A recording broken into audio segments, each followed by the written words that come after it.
Bonjour, je suis Thibaut Delavigne et je suis très heureux de vous accueillir pour ce nouvel épisode de L'Horizon et au-delà, le podcast mensuel du magazine Géo qui s'intéresse à l'impact de la transition écologique sur nos paysages. Pour cette série, Antoine Jonin m'accompagne.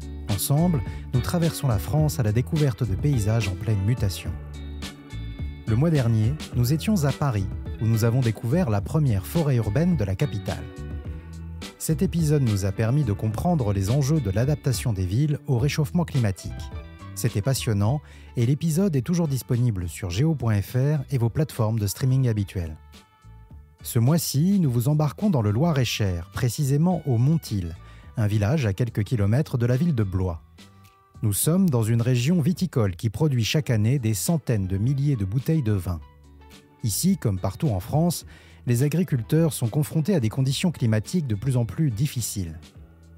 Les intenses épisodes de gel du printemps détruisent les cultures et la sécheresse empêche la croissance des raisins, mettant en péril la production. Mais sur les coteaux qui bordent la Loire, des paysans changent leurs pratiques pour s'adapter au dérèglement climatique, faire un vin sain et bon et imposer un nouveau modèle économique agricole. Et cela a un impact sur le paysage. En 30 ans, une profonde mutation de nos territoires s'est engagée. Il faut repenser la ville de demain. Il faut aussi se rendre compte de l'ampleur des transformations européennes et comment est-ce qu'on peut transformer en profondeur notre société. Je veux qu'on aille 2 fois plus vite, au moins, pour les projets renouvelables. Il n'y aura pas de véritable transformation de la société si on ne la fait pas de manière juste. L'horizon et au-delà.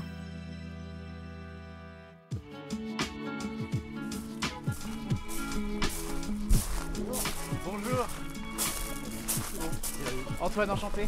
Bonjour. Enchanté. Vous allez bien, vous avez fait bon voyage ? Ouais, super. L'idée, c'est d'aller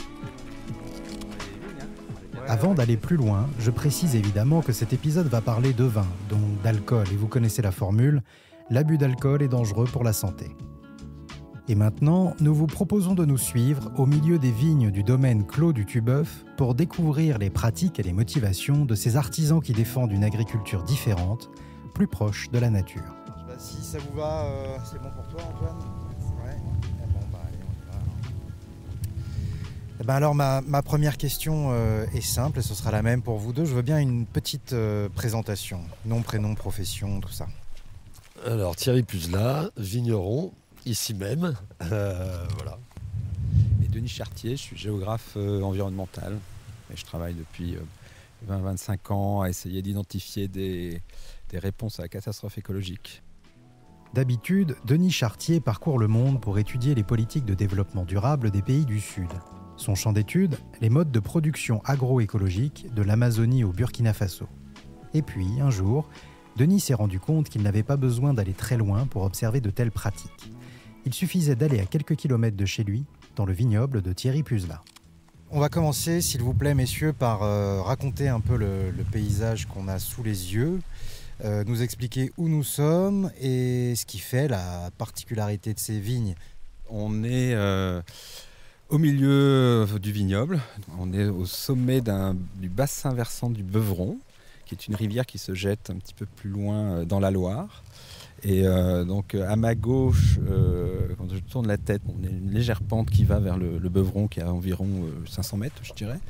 Et puis à ma droite, on a une légère montée et qui nous emmène vers le bassin versant de la Loire, qui est à 3 km à vol d'oiseau. 2 km. Le vignoble est au milieu des bois. On n'est pas très très loin quand même du village.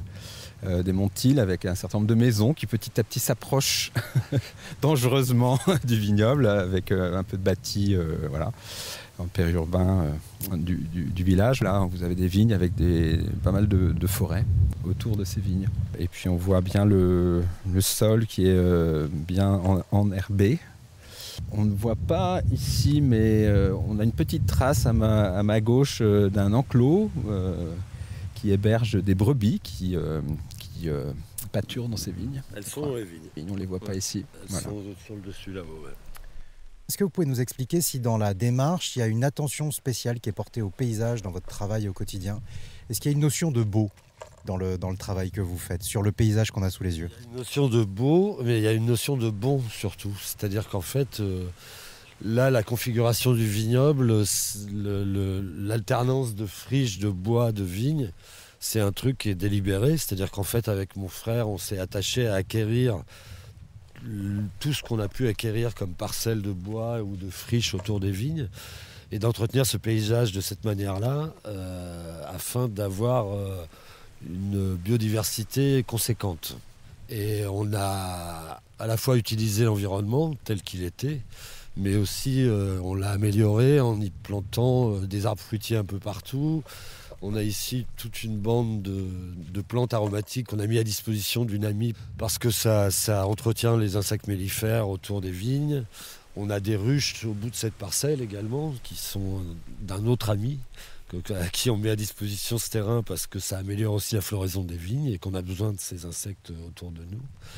Donc en fait, c'est à la fois l'utilisation de l'environnement naturel et puis on essaie aussi de l'améliorer en apportant des essences différentes avec des dates de floraison étalées qui vont entretenir une faune dont on a besoin. Si Thierry Puzla prête autant d'attention à l'environnement qui entoure ses vignes, c'est que son domaine a une spécificité. Ici, on fait du vin nature, une technique de production encore marginale en France, mais en constante progression. Ça, c'est le vin que moi j'aime, parce qu'il n'est pas empoisonné. Et c'est le bon vin, celui-là. C'est ça qui vous enlève tous les microbes du corps. Les clients qui prennent le vin du commerce, ils veulent que le vin soit très limpide. Et ils l'ont, mais ils boivent du poison à petite dose. Tandis que notre vin, il ne vient jamais aussi limpide que l'autre, mais c'est du vin qui ne te fait jamais mal. Un vin sans poison, qui ne fait jamais mal. Les arguments de ce vigneron des années 70 sont séduisants. Et pourtant, on estime que le vin nature ne représente qu'entre 1 et 3% de la production vinicole française. Un chiffre difficile à établir en l'absence de label officiel. Mais avant d'aller plus loin, peut-être faut-il essayer de définir ce qu'est le vin nature. C'est toujours un peu chiant la définition dans la mesure où ça ne s'arrête qu'aux pratiques, à la méthode. Et en fait, la méthode n'est pas très passionnante. Ce qui est intéressant, c'est le résultat. Donc, en fait, la méthode, entre guillemets, nature, consisterait à, évidemment, avoir des raisins sains, c'est-à-dire issus de l'agriculture biologique ou biodynamique, et à n'y ajouter rien, n'y enlever rien, pour qu'on retrouve dans le verre l'expression juste que les raisins portaient. En fait, un vrai vin nature, pour moi, c'est un vin qui exprime pleinement l'endroit d'où il vient. Et la méthode sans intrants est le bon chemin pour y arriver. Un vin doit être naturel comme nos pères l'ont toujours fait, n'est-ce pas? Le plus naturel possible. Mais alors, il ne faudrait pas que quand on vient dans notre cave, on dise « où est le chimiste ?» mais plutôt « où est le caviste ?» Le vin nature est donc le résultat d'une méthode. L'idée est de pratiquer une agriculture qui ne fait intervenir aucun intrant, c'est-à-dire pas de pesticides et autres produits phytosanitaires. En ce sens, ça ressemble à l'agriculture bio. Mais là où le vin nature va plus loin, c'est que les vignerons utilisent l'environnement, les plantes, les insectes, les animaux, pour créer des écosystèmes qui bénéficient à la vigne. C'est une collaboration entre l'homme et la nature. De plus, une fois le raisin récolté, mis dans des cuves et enfin en bouteilles, les vignerons nature n'y ajoutent rien. Et c'est un risque important. Si on n'est pas méticuleux, le vin peut être mauvais, voire franchement imbuvable. Dans la viticulture conventionnelle, on recourt massivement aux produits phytosanitaires et on ajoute d'invraisemblables quantités de produits chimiques pour stabiliser le vin, l'aromatiser, le sucrer, le rendre plus sec, plus rond, plus doux ou plus fort. Dans la méthode nature, au contraire, moins on touche le vin, mieux ça vaut. Un adage qui va à l'encontre des pratiques viticoles des 60 dernières années. Alors, quand Thierry Puzla et son frère ont repris le domaine de leur père dans les années 90, il a fallu tout changer. La première chose qu'on ait faite, c'est de le convertir en bio. C'est-à-dire qu'un an après qu'on ait repris les vignes, on a commencé à cultiver en agriculture biologique parce que ça nous paraissait essentiel. D'abord parce qu'on a une responsabilité en tant que paysan de transmettre des terres en bonne santé. Et puis c'était aussi un élément important de la qualité des vins qu'on voulait produire. Je pense que c'est d'ailleurs une des raisons pour laquelle je suis venu au-delà de l'amitié pour Thierry dans ce vignoble, c'est qu'il y a eu cette transmission et que la génération précédente, on les a poussés dans les années 60-70 vers la modernisation agricole. On a essayé de faire des agriculteurs des entrepreneurs, enfin on va le faire miroiter qu'ils deviendraient des entrepreneurs. Et ça a conduit évidemment à des excès et des impasses en fait. Et ce qui se passe aujourd'hui, alors peut-être pas dans ce vignoble, mais un petit peu plus au nord, en Beauce, voilà, avec des dynamiques agro-industrielles qui nous emmènent en fait dans le mur d'un point de vue écologique et social. Donc là, le fait d'arriver et de faire un chemin, de dire en fait on va passer en bio, ça ne veut pas dire rejeter tout ce qu'a pu apporter cette modernisation. Il y a 2-3 choses qui évidemment on va garder, mais on va refuser de balancer des pesticides, de balancer des herbicides, d'être dépendant du coup des grands groupes qui nous les vendent. Et puis on va essayer de revenir à des pratiques plus saines et soutenables.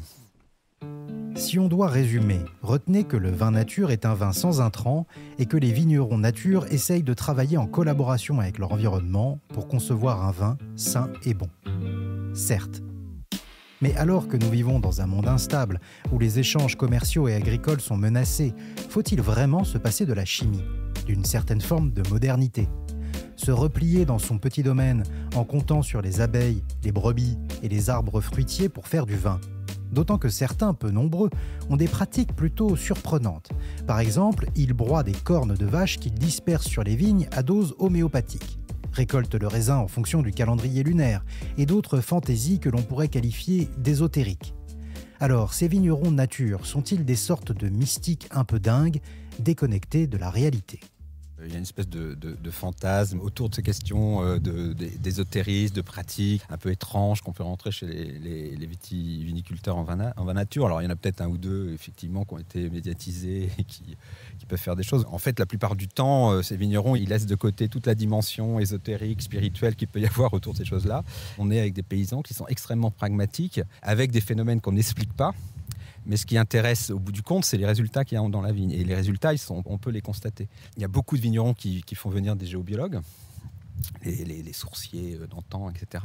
Quand la personne intervient avec des intentions assez souvent dans les chais ou dans les vignes, au bout de 2-3 ans, on peut constater qu'il y a moins de maladies, que ça s'enracine un peu mieux, etc. Quand on regarde ça de près, évidemment, quand un géobiologue vient à un endroit, les vignerons ou les vigneronnes, ils vont peut-être changer leur attention à l'endroit aussi. Alors c'est multifactoriel. Mais même ça, moi, à la limite, ça me suffit. Je pense par ailleurs qu'il y a tout un tas de pratiques vernaculaires que les vitiviniculteurs en vin nature, on laisse réentrer ou entrer et qui ont de fait des effets très clairs sur ce qui se passe dans les vignes. D'une manière ou d'une autre, la géobiologie, considérée comme une pseudo-science qui s'intéresse à l'étude des ondes liées aux champs magnétiques et électriques, porterait donc ses fruits. Ces forces surnaturelles auraient une influence sur l'environnement, certes. Mais, pragmatique, Thierry Puzelat fait aussi appel à des connaissances scientifiques plus conventionnelles. Il y a beaucoup d'échanges avec les collègues. On a un groupe là de travail, on va dire d'une quinzaine de vignerons qui partageons un certain nombre de convictions et on échange pas mal d'expérimentations et de pratiques ensemble. Et puis on passe un peu notre temps là, donc on regarde ce qui se passe quand même. Donc ça nous aide à valider ce qu'on a fait, ce qu'on a fait de bien, ce qu'on a fait de mal, quoi. On fait appel aussi à des gens qualifiés pour nous aider, notamment sur les sols, parce que c'est quand même un domaine où on est un peu aux prémices de la connaissance. Et on a fait appel à des microbiologistes là, cette année qui sont pas mal connus mondialement, qui s'appellent Claude et Lydia Bourguignon. On a fait des fosses, ils sont venus analyser nos sols et nous aider un peu à savoir comment les rendre meilleurs. C'est vrai que quand on s'intéresse à la microfaune, au sol, c'est quelque chose qui intéresse de plus en plus tout le monde. Hein. C'est-à-dire qu'on a un peu laissé ça de côté pendant de nombreuses années en conventionnel, mais même je pense En bio, ça fait longtemps qu'on sait que c'est très très important. Et je pense que ça signifie dans la façon de travailler ces sols, en herbé, de prendre soin de tous les non-humains qui sont là, c'est-à-dire animaux, végétaux aussi d'ailleurs, mais aussi insectes, etc. Je pense que ça dénote d'une attention au vivant complètement nouvelle, particulière. On essaye de créer une espèce de partenariat avec le vivant, de dialogue perpétuel. C'est en fait juste, on monte son degré d'attention au vivant. Et on travaille sa relation constamment. Alors ça demande beaucoup de temps, beaucoup d'attention, beaucoup d'investissement. C'est c'est difficile. Et c'est une danse perpétuelle pour qu'on arrive ensemble, avec tout, dans une espèce de coopération plus ou moins facile, à finalement finir avec un bon vin et quelque chose qui va nous faire du bien.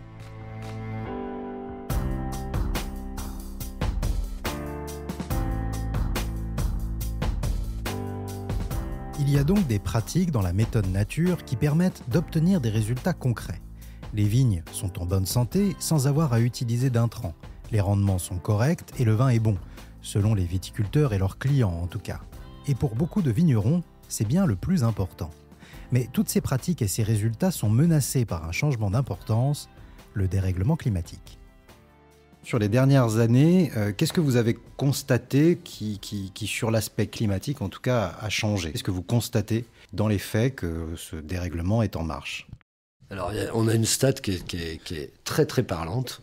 C'est le père Puzelat, il a fait sa carrière, c'est 1945-1989. Dans cette période-là, il a eu 5 ou 6 années de gel et aucun gel à 100%, que des gelées partielles. Et parallèlement, dans cette période-là, il a eu 47, 59, 76 comme millésime solaire, millésime très chaud. Mon frère a repris en 90, je l'ai rejoint 2-3 ans plus tard. Et depuis 90... on a eu une quinzaine d'années de gel et millésime solaire, on ne les compte plus. Enfin, c'est presque une année sur 2, quoi. Donc voilà, ça résume tout ce qu'on peut dire sur le réchauffement. Et évidemment, le gel est intimement lié au réchauffement. C'est lié au fait qu'on n'a plus d'hiver et que les vignes débourrent trop tôt. Et qu'après, il suffit d'une nuit au mois d'avril pour que ça gèle les bourgeons. La problématique de la génération de mes parents, c'était comment arriver à faire du vin à 11 degrés ou 11,5. Et nous, notre problématique, c'est comment ne pas faire du vin à 14 degrés, quoi. Les vignerons font donc face à 2 problèmes principaux, la sécheresse et le gel. Alors comment s'adapter à ces contraintes ? Commençons par les fortes chaleurs, qui ont une influence directe sur la qualité du vin. Pour vous la faire courte, plus il y a de soleil, plus il fait chaud, plus les raisins sont sucrés. Or, c'est le sucre qui se transforme ensuite en alcool. Donc, plus il y a de sucre, plus il y a d'alcool. Et trop d'alcool dans le vin, c'est pas bon. Alors Thierry Puzelat et d'autres ont été obligés d'innover pour diminuer les impacts du dérèglement climatique sur la croissance de leurs vignes.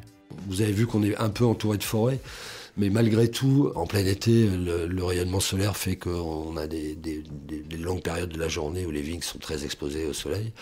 Donc on essaye de planter des arbres à proximité, notamment au soleil couchant, parce que c'est le moment le plus chaud de la journée, pour essayer d'avoir de l'ombre portée sur les vignes. On a changé nos pratiques de rognage, c'est-à-dire enlever l'excédent de pousses, de feuilles et de pousses de la vigne l'été pour mettre un peu les raisins à l'air et éviter la pourriture ou les maladies cryptogamiques, etc. Donc là, à partir de juillet, en fait, on laisse beaucoup plus pousser les vignes pour protéger les raisins du rayonnement solaire, parce que en fait, ça grille les raisins, l'excès de chaleur. Voilà, donc c'est des changements assez radicaux sur notre pratique pour essayer d'optimiser ces nouvelles contraintes. L'autre grand péril pour les vignerons, ce sont les épisodes de gel de plus en plus fréquents. L'actualité, c'est aussi un réveil difficile pour les viticulteurs français. Les températures de week-end ont provoqué des dégâts catastrophiques. La plupart des vignobles ont été touchés par le gel. En Touraine, on affirme que la récolte est sérieusement compromise. Problème également dans le Jura et dans le Bordelais. Bordeaux, où par endroits, 90% des vignes ont été anéanties. Reportage de nos correspondants Gilles Marinet et Daniel Lévy. Le vignoble bordelais était en plein bourgeonnement lorsque... Alors, comment se protéger du gel? Donc ça, c'est la partie la plus compliquée, à mon avis. On a changé un certain nombre de pratiques concernant la taille. Donc on taille beaucoup plus tard et on taille en 2 fois pour retarder au maximum la sortie des bourgeons. Je viens à votre secours si vous n'êtes pas jardinier. En fait, c'est assez simple. Si on taille les plantations en hiver, c'est pour qu'au printemps, dès les premiers beaux jours, la vigne se réveille, la sève remonte dans les branches, les bourgeons sortent, fleurissent et les raisins apparaissent. Sauf que de nos jours, il y a des gelées tardives en plein printemps, à un moment où la plante s'est remise en activité. Et si à ce moment-là, les bourgeons gèlent, alors il n'y a pas de raisins. C'est pour cela que Thierry et bien d'autres vignerons taillent plus tard, et 2 fois. L'objectif est de retarder au maximum le réveil de la plante et ainsi de la préserver des coups de gel tardifs. On a aussi arraché certains cépages et replanté d'autres qui débourrent plus tard pour s'assurer une partie de récolte un peu plus conséquente. On a changé nos pratiques en termes d'entretien du sol pour s'assurer qu'au mois d'avril, les sols soient propres. C'est-à-dire sans herbe, et parce que l'évaporation de l'humidité de l'herbe en fait crée une évaporation humide qui augmente le risque de gel. Et on s'est aussi équipé de matériel de protection pour les vignes, parce que sans quoi je pense que le métier ne devient plus du tout viable, quoi. Donc on a acheté des éoliennes qui vont chercher de l'air à 30 mètres de hauteur de l'air plus chaud pour le rabattre sur le sol. On a des petites machines à gaz qui réchauffent les vignes les nuits de gel. On met des bougies dans les parcelles isolées. On brûle des handballeurs de foin pour faire des écrans de fumée pour éviter le rayonnement solaire qui crée l'évaporation humide du sol. Enfin voilà, on s'agite pas mal au mois d'avril la nuit. Il pèse sur la viticulture en général beaucoup d'incertitudes liées au dérèglement climatique. Les vignerons nature expérimentent, tentent des choses, inventent ou réinventent des pratiques. Je pense que c'est des personnes assez courageuses, créatives et aussi un peu aventureuses, parce qu'il faut énormément de courage et de caractère pour faire du vin nature. Et en fait, je crois que c'est des gens qui ont une vraie capacité à lâcher prise et à travailler avec une certaine incertitude qui est inhérente à tout travail avec le vivant. C'est une danse un peu compliquée, alors que effectivement, la modernisation agricole a aussi bien marché parce qu'on a fait croire aux paysans qu'avec la modernisation, en écoutant les ingénieurs agricoles, ils allaient en fait prendre le contrôle en fait, sur la production, sur le vivant et sur tout un tas de phénomènes sur lesquels on ne peut pas prendre le contrôle. Et la crise écologique ou la catastrophe écologique, je préfère employer ce terme parce qu'on en est plus là à mon avis, elle rappelle ce petit point. C'est-à-dire qu'en fait, on a tellement essayé de prendre le contrôle que ça nous échappe aujourd'hui complètement. Et ça nous oblige à repenser complètement notre rapport au vivant. Mais tout cela demande du temps et implique des coûts, des investissements importants. Alors dans un contexte où les ventes de vin baissent, et si l'on considère que les producteurs de vin nature ont des rendements moins importants et qu'il est difficile de vendre ce type de production en supermarché, car le vin est plus instable et plus sensible aux conditions de conservation, est-ce rentable? Les vignerons nature arrivent-ils à vivre de leur travail? Oui, aujourd'hui, oui. Mais on a essuyé les plâtres, donc on a ramé pendant 15 ans, quoi, à peu près, voire un peu plus. Mais quand dans les années 90, il n'y avait pas de volontaires pour acheter du vin naturel, quoi. Il y avait 3 bars à vin à Paris, et puis c'est tout, quoi. Et puis 2 importateurs japonais, quoi. Donc il fallait qu'on change de client très souvent, parce que dès qu'il y avait un couac sur une bouteille, qu'il y avait un peu de gaz, on changeait de client, quoi. Enfin, lui, il voulait plus en acheter, en tout cas. Alors aujourd'hui, c'est du gâteau. Il y a un marché mondial pour le vin nature qui est super organisé. Donc aujourd'hui, on en vit, oui, clairement. Parce qu'en plus, ça évolue, quoi. Le marché évolue, quoi. Les vins, aujourd'hui, on aime les vins un peu plus légers, plus faciles à boire, ce qui était peut-être moins le cas dans les années 90. Le marché, on s'en fout un peu, en fait. On s'en est jamais vraiment préoccupé. On s'est toujours dit que si on faisait le vin que nous, on avait envie de boire, on allait bien rencontrer des gens qui allaient l'aimer aussi.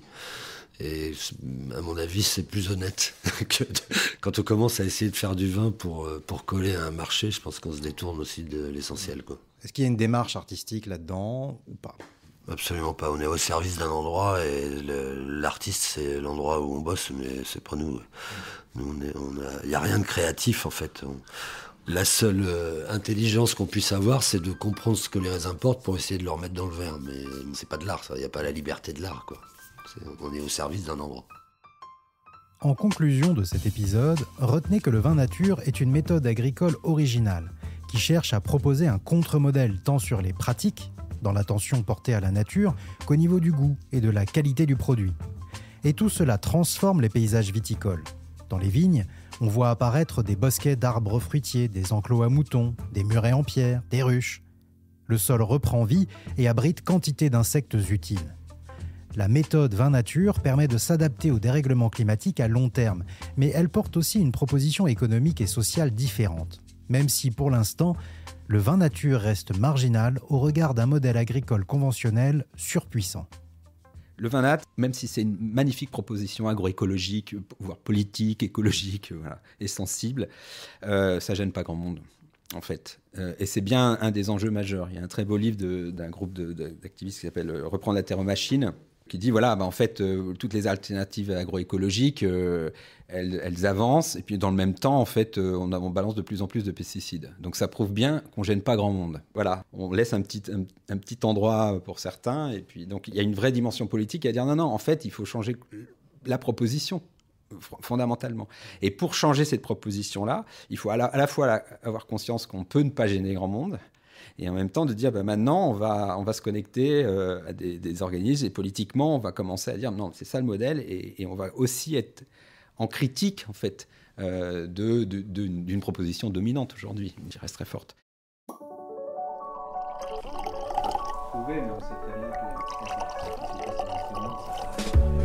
Mais c'est micro-cuvée, il y avait 200 litres.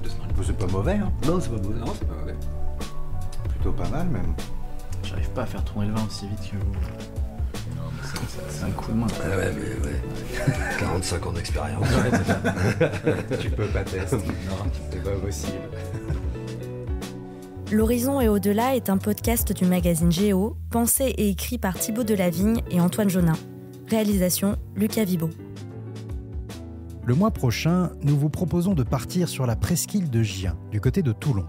Dans le superbe écrin d'un paysage typique de la Côte d'Azur, se joue chaque année le même combat. En hiver, la route qui relie la presqu'île de Gien au continent est en partie détruite par l'érosion, le vent et la montée des eaux. Alors chaque année, la route est reconstruite, puis détruite à nouveau l'année suivante. Se pose alors la question, que faire ? Ou alors, peut-être faut-il ne rien faire ? Comment s'adapter à un phénomène climatique inéluctable ? C'est l'horizon du prochain épisode. Géo est à retrouver tous les mois en kiosque et sur géo.fr.